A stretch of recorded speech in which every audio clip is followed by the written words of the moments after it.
Welcome. You're listening to the Malcontent News Russia-Ukraine War podcast, the show that cuts through the fog of war and updates you about the ongoing conflict in Ukraine.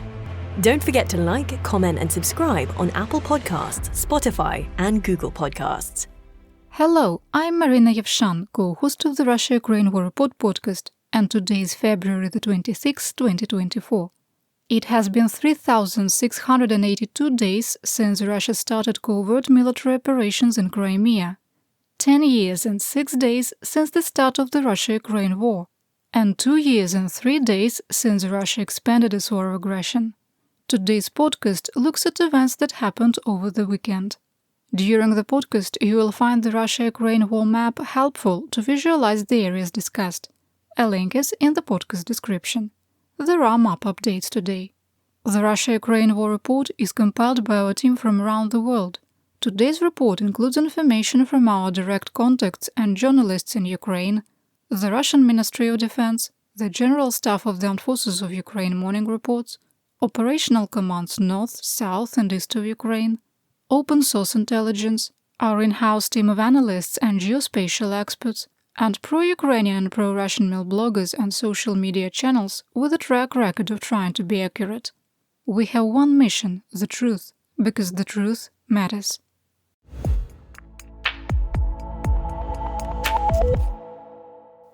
Let's start with the daily assessment.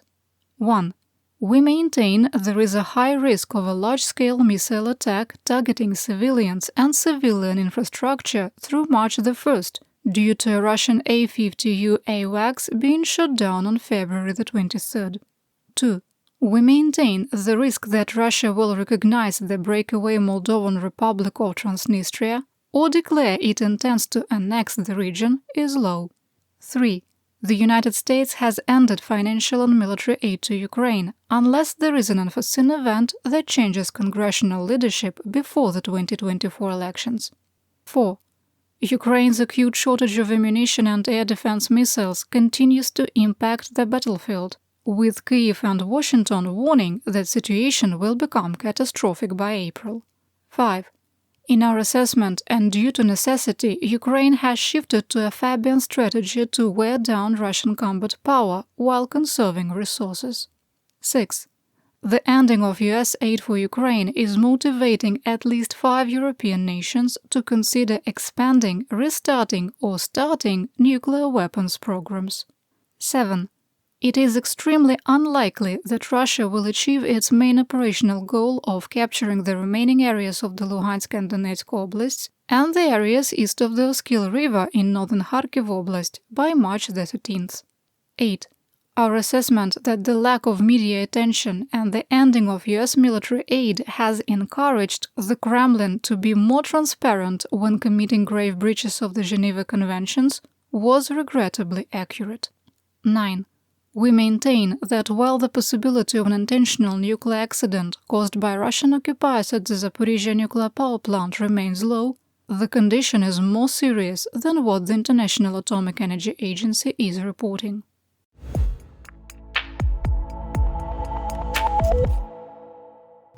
Hi, my name is David Obelcz. I'm the Chief Content Officer for Malcontent News. Thank you for letting me jump in at the start of the podcast. The 2-year mark of Russia's expanded war of aggression against Ukraine happened on February 24th, which is a Saturday when we don't do podcasts. I wanted to let you know that we are providing all of our listeners a gift of sorts today. In the podcast description, there is a link to a special situation report that we released on February 24th that provides a summary of everything that's happened in the last 2 years. And it also provides everything that would normally be in one of our situation reports. It's 132 pages long, and it is our gift to you. If you want to download your own copy, there is a link in the podcast description, or you can search on Patreon for the Malcontent. No registration required, no credit card required, no information required. It is our gift to you for supporting us for almost 2 years of war coverage. We wouldn't be here today if it wasn't for you. And with that, let me hand the podcast back over to Marina. We begin today's war report in the Kupiansk area of operation, or AO, of Kharkiv Oblast. The Russian Ministry of Defense Armored reported positional fighting west of Sinkivka, near the railroad tracks south of Liman Pershey. This is in an area where we have the line of conflict mapped. The director of the main Defense Intelligence Directorate of the Ministry of Defense of the Armed Forces of Ukraine, that's the HUR, Kyrylo Budanov, believes the situation is stable, and the negative predictions about Kupiansk are from, quote, all those experts who, not understanding the situation, talk a lot, unquote. The General Staff of the Armed Forces of Ukraine, or GSAFU, reported renewed fighting in the area of Tabaivka, with Russian forces launching 5 unsuccessful attacks. The Kharkiv Oblast administrative and military governor, referenced as OVA, Oleksiy Negubov, reported that Kharkiv had been hit by multiple S-300 anti-aircraft missiles used for a ground attack fired from Belgorod. At the time of recording, there wasn't any other information. Moving to assessment. If you remember, our team had dismissed previous claims that Russia would launch a massive offensive in the Kupiansk AO between January the 15th and the 20th, as well as predicted large-scale offensive in October 2023. In this respect, we agree with the head of the HUR, Budanov. In the Crimea AO of Luhansk Oblast, Russian forces continued their attacks east and northeast of Terny without success.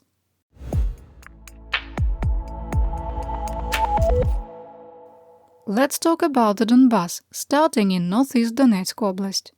Russian forces advanced in the Bakhmut AO while committing grave breaches of the Geneva Conventions. Northeast of Ivanivsk, from Khromov and Bakhmut, Russian forces made significant advances, almost reaching the top of the first ridge north of the settlement. 9 Ukrainian soldiers were captured, and Russian forces executed at least 7. I'll cover this in more depth in a future podcast. In the Klishchiivka AO, positional fighting was ongoing northwest and east of Klishchiivka, with no change in the situation. Russian sources reported there was fighting in the area of Andriivka. In our assessment, this is southeast of the village due to significant Chertov activity near Kurdyumivka. Russia attacked Kostantinivka using S-300 anti-aircraft missiles for a ground attack and Fab-250 UMPK glide bombs. The railroad station was destroyed, and 15 apartment buildings, 3 homes, 23 retail shops east of the train station, 3 schools, 2 city administrative buildings, 2 pharmacies, and the Feast of Igor Russian Orthodox Church were damaged. 1 pensioner was wounded.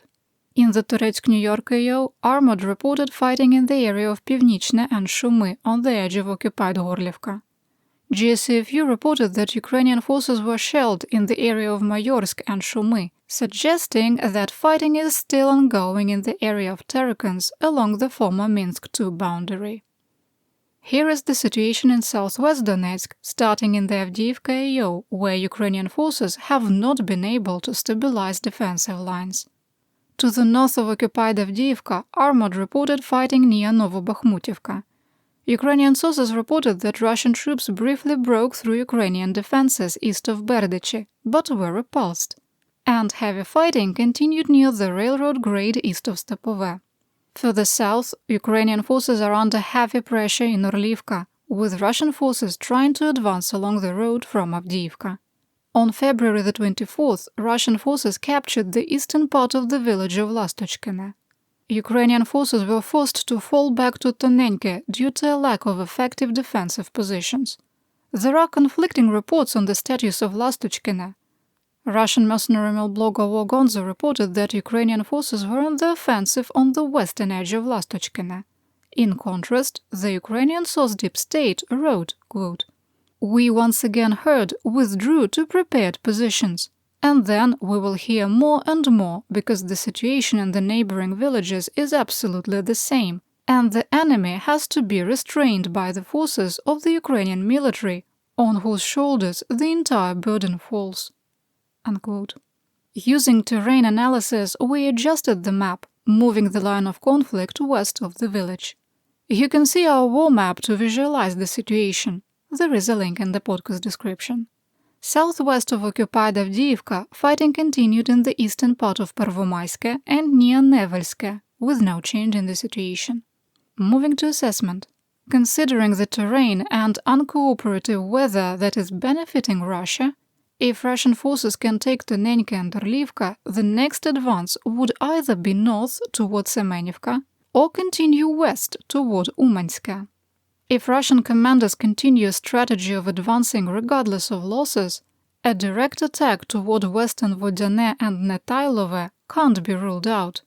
If Ukraine continues a Fabian strategy, that is, refusing to engage in frontal battles and fighting an attritional war that preserves resources, the next effective defense line runs from Mezhove to Yasnobrodivka to Karlivka.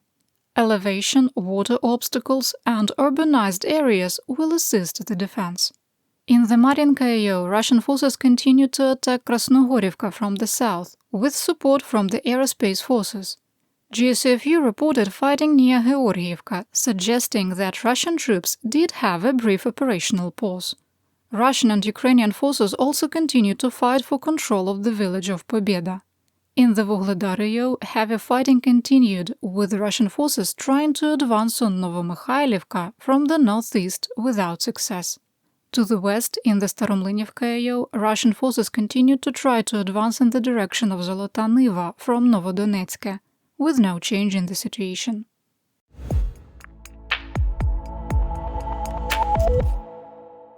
Fighting continued in Zaporizhzhia Oblast, and there continues to be no indication Russia is setting conditions for a larger offensive. In the Gulyaipolo AO, GSFU reported fighting within the region, which could be anywhere from Marina to Marfopil. In the Rykhiv AO, intense fighting erupted south of Robotine, with Russian forces breaking through Ukrainian defenses and temporarily advancing into the settlement. 3 Russian armored personnel carriers attempted to enter Robotine, with 2 destroyed and the 3rd releasing their dismounts. Defended by only 4 Ukrainian soldiers, the assault was stopped. The 3rd APC was destroyed as the surviving Russian forces retreated. We'll link to both videos in our situation report, and there is more information in the podcast description. The International Atomic Energy Agency, or IAEA, provided an update on the status of the Zaporizhzhia nuclear power plant. Director General Rafael Grossi reported that the IAEA inspectors heard, quote, explosions every day over the past week, including one late last Friday that appeared to occur close to the plant itself, unquote. They also reported several loud explosions on February the 22nd, with one very close to the site. Russian occupiers reported that the blast was part of nearby, quote, field training. The IAEA confirmed that there was no shelling at the plant, damage or casualties. Additionally, a landmine exploded outside the plant perimeter. There was no damage or injuries reported. Speaking about the incidents, Grossi said, quote, I remain deeply concerned about the nuclear safety and security situation at Europe's largest nuclear power plant, located in the front line of the war. The reports of our experts indicate possible combat action not far away from the site. Once again, I call on all parties to strictly observe the 5 concrete principles for the protection of the plant and avoid any attack or military activity that could threaten nuclear safety and security there, unquote. The 330 kV or kV backup power line remains disconnected for the 6th day, with no estimate on when it will be repaired. Russian attacks on Dnipropetrovsk region damaged the power lines. Inspectors observed that parts had arrived to repair a second 750 kV line, but no plans were in place to start the work. For the first time, IAEA inspectors were permitted to walk through the 6 main control rooms. Staffing shortages remain acute. There was no information about known water, boron and oil leaks in the cooling and safety circuits of reactors 1, 4, 5 and 6. There has been no progress on being able to inspect the roofs of reactors 1, 5 and 6, nor permission to walk through all turbine holes in sequence.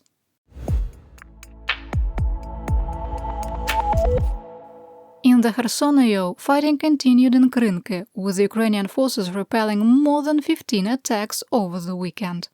On February the 21st, I told you about how Russian Marines left 2 Russian flags in the west-central part of Krinky and ran for their lives.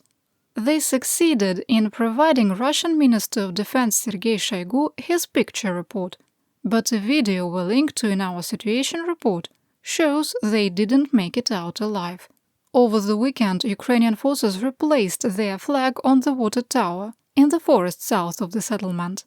A Russian drone operator tried to hang a replacement flag, but lost the drone and the flag in the process. Yes, we link to that video too.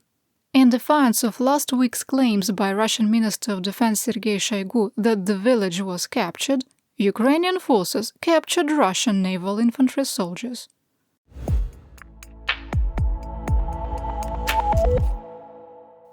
The border situation with Poland continues to deteriorate with no diplomatic solution in sight. Russian-backed protests have entered a 6th day. Polish farmers reblocked the Ustluch-Zosen checkpoint after Prime Minister Donald Tusk vowed it would be kept open for civilians and humanitarian and military aid. In the village of Kotomezh, 160 metric tons of corn in 10 rail cars were dumped by unknown parties. Members of the pro-Russian Confederate Party shared the video of the vandalism, which quickly spread on Russian social media. The Minister of Infrastructure of Ukraine, Oleksandr Kubrakov, condemned the damage. Quote, "This is the 4th case of vandalism at Polish railway stations, the 4th case of impunity and irresponsibility." At the Rawaruska-Hrebenne checkpoint, Russian-backed protesters covered the roadway with nails and screws, flattening the tires of vehicles trying to move through the checkpoint. The Secretary of the National Security and Defense Council of Ukraine, Oleksiy Danilov, accused Russia of being behind a massive disinformation campaign. Quote, "If the world community does not solve these challenges and does not provide answers, we can expect an extremely difficult situation." Speaking at the Ukraine Year 2024 forum, President Volodymyr Zelensky was asked about the ongoing protests. Quote, "I believe that this situation should be resolved very quickly. To spill Ukrainian grain for the 4th time, there are enough opportunities to stop it, would there be a desire." Unquote. The Ukrainian leader added that the relationship with Poland was important, but, quote, "If steps are not taken to solve the problem with Poland, we will protect our business." President of Poland, Andrzej Duda, was conspicuously absent from Ukrainian diplomatic ceremonies acknowledging the 2nd anniversary of Russia expanding its war of aggression. Neither nation would provide a clear answer on why Duda did not attend.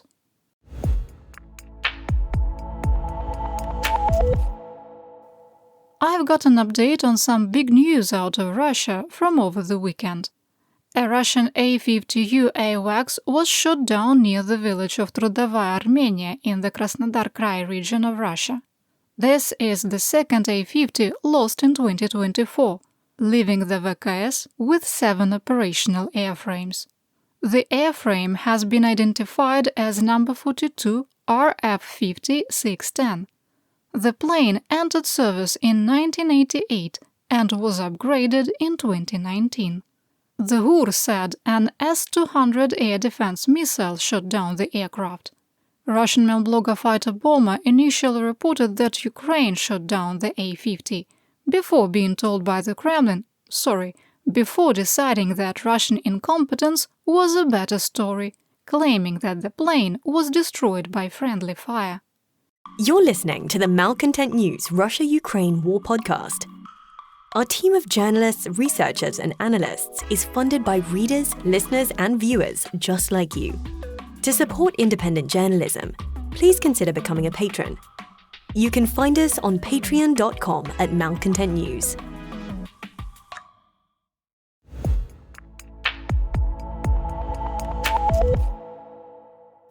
Here is my theater-wide update.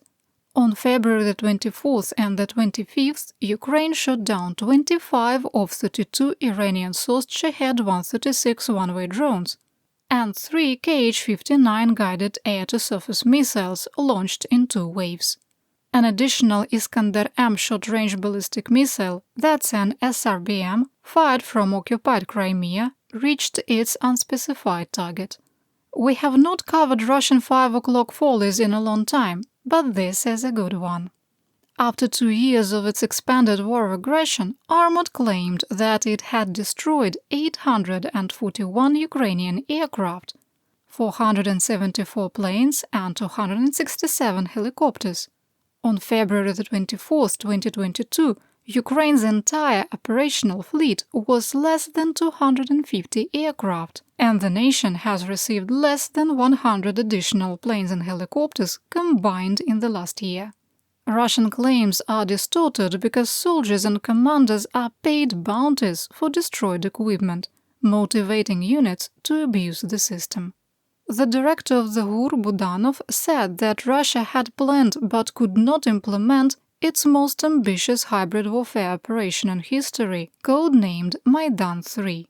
The operation was supposed to question the legitimacy of the Kyiv and Ukrainian military leaders in the spring of 2023, and then launch a new offensive in eastern Ukraine.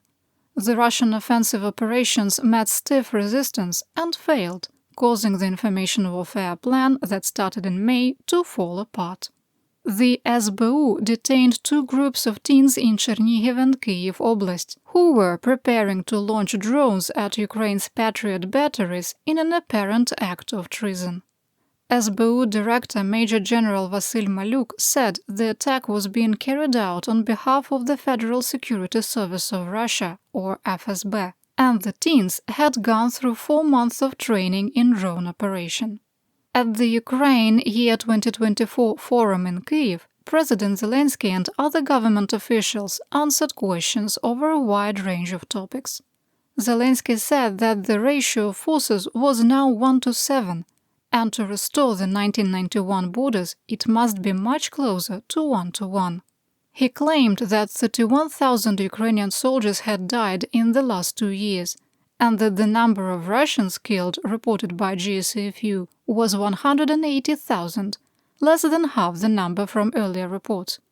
Zelensky said up to 500,000 Russian soldiers had been wounded, but would not discuss the Ukrainian number.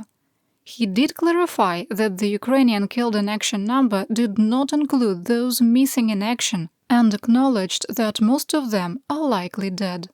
As for the year ahead, President Zelensky said that it depends on Western partners and if there will be more weapons.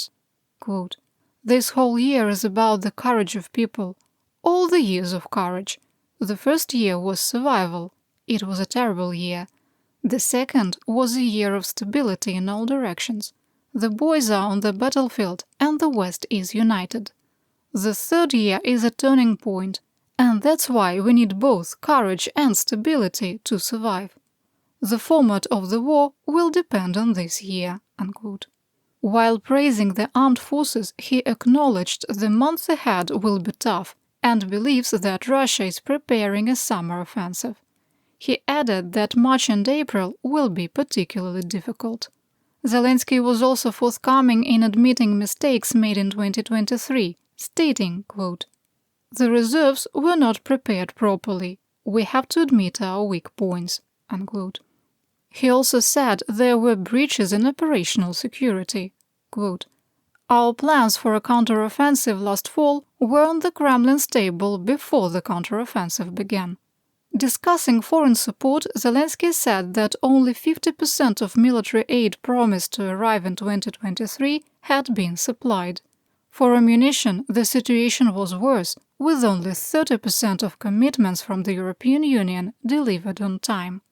When asked about the situation with US military aid, Zelensky said, quote, "We are relying on Congress. I hope the decision will be positive. If not, I don't really understand what the world we live in is turning into. They know we need their support within a month. That's what we've asked for. Very specific decisions are being made concerning the funding. We've insisted on this specificity because we are aware of the challenges the US faces, but I am counting on the US remaining the democratic leader of the world." Unquote. Finally, the Ukrainian leader confirmed that Russia had purchased SRBMs from North Korea, but, quote, "nothing can be done about it." Director of the GUR Budanov added that the number of missiles provided was limited and dismissed claims that Russia had bought SRBMs from Iran. Military analyst Alexander Kovalenko reported that if Ukraine receives another 170,000 artillery rounds from the EU in March, it will be enough to support 4 weeks of warfare. We updated the table of equipment losses on February 23, 2024, using information from the Oryx database. Our table includes losses from the Prigozhin insurrection of June 23-24 of 2023 and the A-50U shutdown on February 23, 2024. It's available as a free perk for listening to today's podcast. There is more information in the podcast description.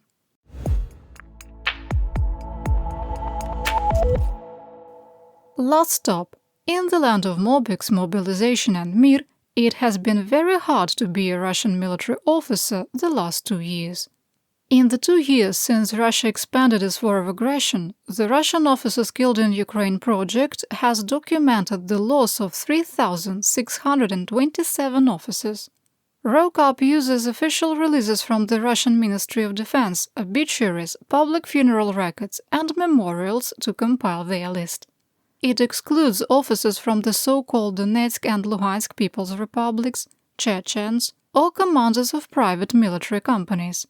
Not all officer deaths are documented, so the actual number is higher. In the last 2 years, Russia has lost 5 officers a day. Moving to assessment.